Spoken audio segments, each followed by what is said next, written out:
Shalom Bapak Ibu, selamat malam, salam sejahtera untuk kita semua.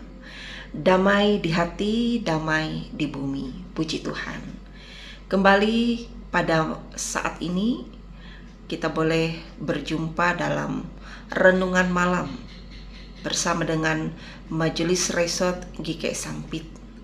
Dan hari ini edisi Rabu 21 Agustus 2024. Firman Tuhan yang mau kita baca dan renungkan bersama sesuai dengan Almanak Nas Gereja Kalimantan Evangelis, yaitu diambil dari kitab 1 Raja-Raja pada pasal yang ke-8 ayat 1 sampai dengan 13. Dari bagian perikop ini saya mengambil 2 ayat yang menjadi bacaan bagi kita, yaitu di ayatnya yang ke-12 dan 13. Demikian firman Tuhan. Pada waktu itu berkatalah Salomo, Tuhan telah menetapkan matahari di langit, tetapi ia memutuskan untuk diam dalam kekelaman. Sekarang aku telah mendirikan rumah kediaman bagimu, tempat engkau menetap selama-lamanya.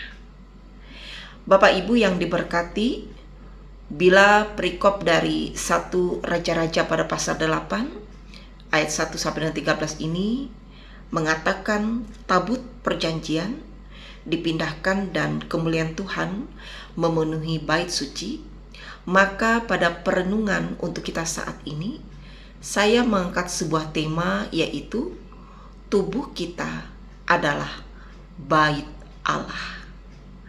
Bapak Ibu yang diberkati, Salomo adalah anak Raja Daud yang telah Tuhan pilih untuk membangun rumah Tuhan.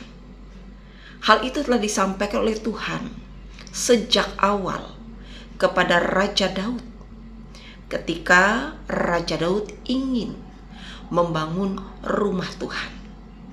Tetapi Tuhan tidak mengizinkan, karena Tuhan menghendaki bahwa Raja Salomo lah anak dari Daud yang akan membangun rumah Tuhan.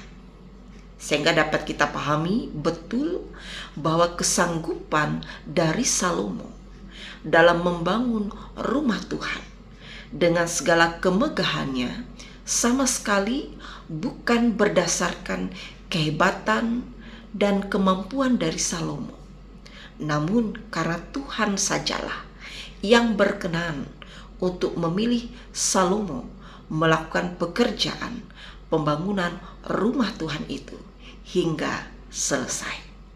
Bapak Ibu yang diberkati, diceritakan dalam nas hari ini bahwa ketika rumah Tuhan atau bait suci Allah telah selesai dibangun, maka terlihat di ayat 1 sampai dengan 4 dan di ayat 6 sampai dengan 9, di mana Raja Salomo menyuruh para tua-tua Israel dan semua kepala suku untuk berkumpul di Yerusalem, dan para imam-imam dan orang-orang Lewi untuk mengangkut tabut Tuhan, kemah pertemuan, dan segala barang kudus dalam kemah itu untuk diletakkan pada bait Allah yang telah selesai dibangun. Dan di ayat yang kelima, Raja Salomo dan seluruh umat Israel berdiri bersama di depan tabut itu untuk mempersembahkan kambing, domba, dan lembu sapi yang tidak terhitung banyaknya. Bahkan dikatakan di ayat 10 sampai dengan 11, datanglah awan memenuhi rumah Tuhan saat para imam itu keluar dari tempat kudus, sehingga para imam pun menyelenggarakan kebaktian oleh karena awan itu, sebab kemuliaan Tuhan memenuhi rumah Tuhan. Dan di ayat 12 sampai 13 juga menjadi ucapan syukur Raja Salomo karena rumah Tuhan yang telah dibangunnya menjadi tanda bahwa Tuhan Allah menetap selama-lamanya di tengah-tengah umatnya. Bapak Ibu yang diberkati, belajar dari firman Tuhan kita saat ini tentunya mengingatkan kita bahwa pertama, mungkin kita tidak seperti Salomo yang dipilih langsung oleh Tuhan untuk membangun bait Allah. Tetapi kita perlu menyadari bahwa bait Allah sesungguhnya adalah tubuh kita yang telah Tuhan sediakan, tempat Ia tinggal dan bertahta di dalam hidup kita.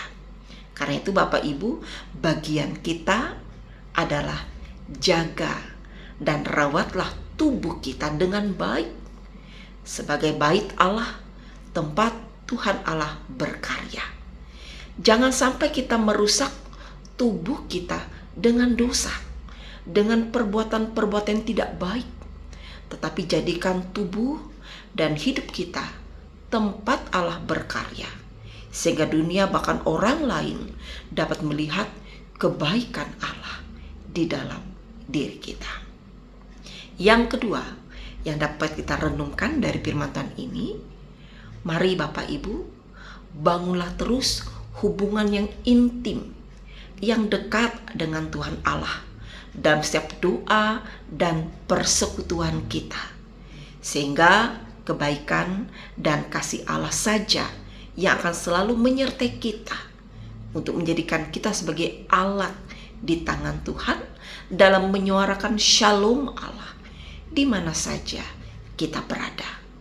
Ambil contoh ketika kita ikut berpartisipasi baik secara pikiran, tenaga maupun dana untuk pembangunan rumah ibadah dan persekutuan, itu menjadi bukti bahwa Tuhan Allah telah memakai kita menjadi saluran berkat bagi kemuliaan namanya.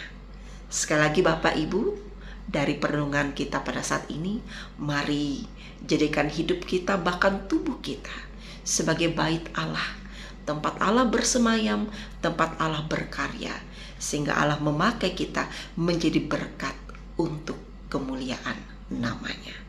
Tuhan Yesus memberkati kita. Amin.